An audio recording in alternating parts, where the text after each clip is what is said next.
Hello there my good friends of YouTube. Well, it looks like I've had some pretty good comments from the last videos of when Steve Lane stayed at mine.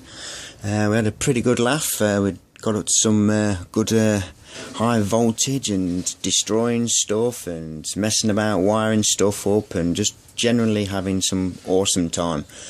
And anyway, the thing is, I've had a text message, well not a text message, a comment on one of my videos where I was on about this unit where I had to change this, because I've just changed this to you know, a better contactor, you know, so basic, no, not contactor, switch should I say, and because the other one was tripping out whenever it was getting up to a certain level. It just wasn't happening. Having it with the Tesla coil run. So I've repaired that this morning and put a better one in. It's a C20. This one is. The other one was a C10.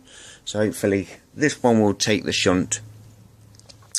And when I was talking about the this in the one of my previous videos, I had a comment, of course, of a very good subscriber and a good friend, loyal subscriber for quite some time now, and that is SK7CA.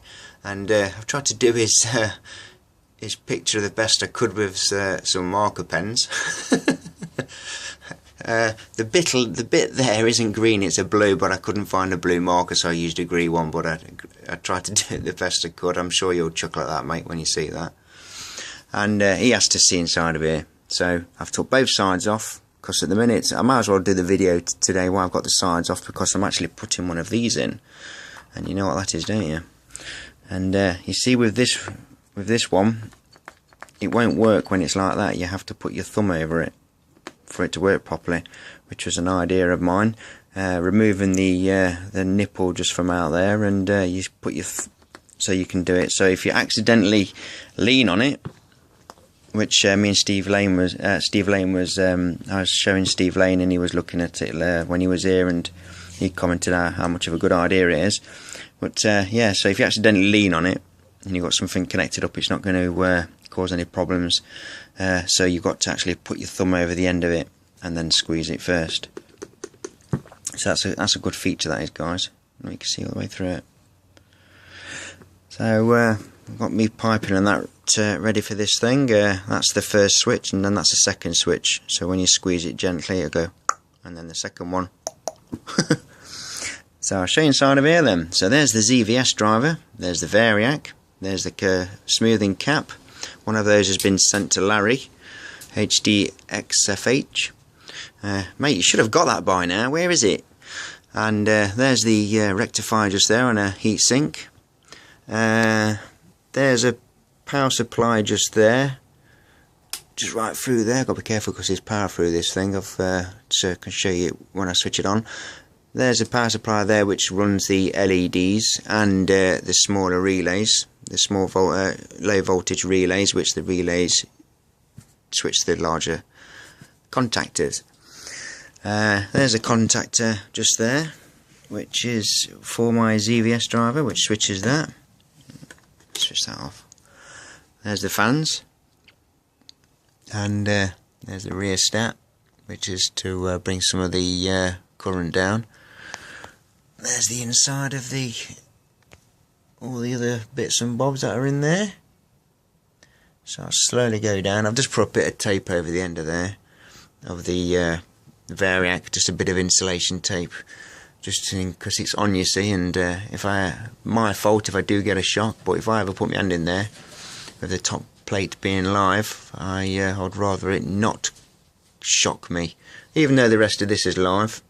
But this bit sticks out a bit further. But it's just for my reassurance. And there's the bleed resistors there, which bleed off that cap there, which is to the left. That says danger charged capacitor. That bleeds it off whenever I put DC into that. And that wire out there, these two wires here, they go through there and go to that sound strobe. So yeah, there's some bits in there, guys, and there's a lot more to come. as you know, I'm now wiring this in there, so I need to screw that and get it all in there securely. Let's turn it on and show you working. Here we go. See, there's a bit of a delay there as the low voltage transformer comes on as well.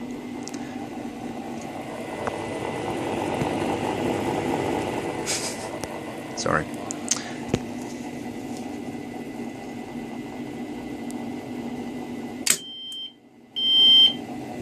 See that end one?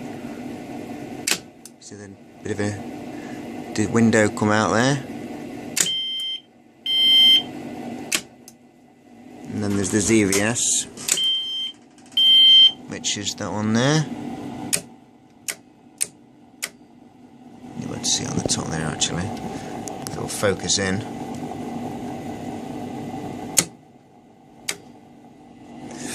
And that's how it all is.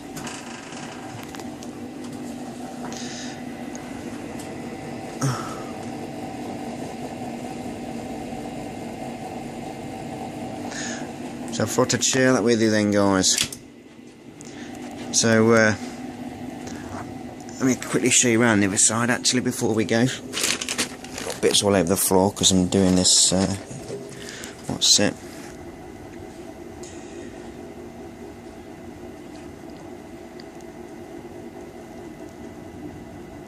The wires are a little bit of a mess, but at the end of the day it doesn't look a mess. It looks more of a mess on camera actually, because it shows it all in like all on the screen, if you know what I mean, but in person it's not such a mess. I've still got a little bit of tidying up to do in there, but I know what does and where everything goes and how it all wired up. That's for the which I've riveted on the bottom of there, but that's my strobing sounder for when I use that. So the first click, that'll come on to let me know, and then the second click of course will engage whatever I switch on just on there. So thought I'd share that with you then, guys. So thank you very much SK7CA for asking me to do a video on that, mate. That's not a problem at all. I do try to read all my comments and reply and you know, to whatever anybody asks.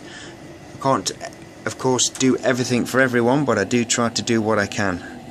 And I do get a lot of emails and comments, guys.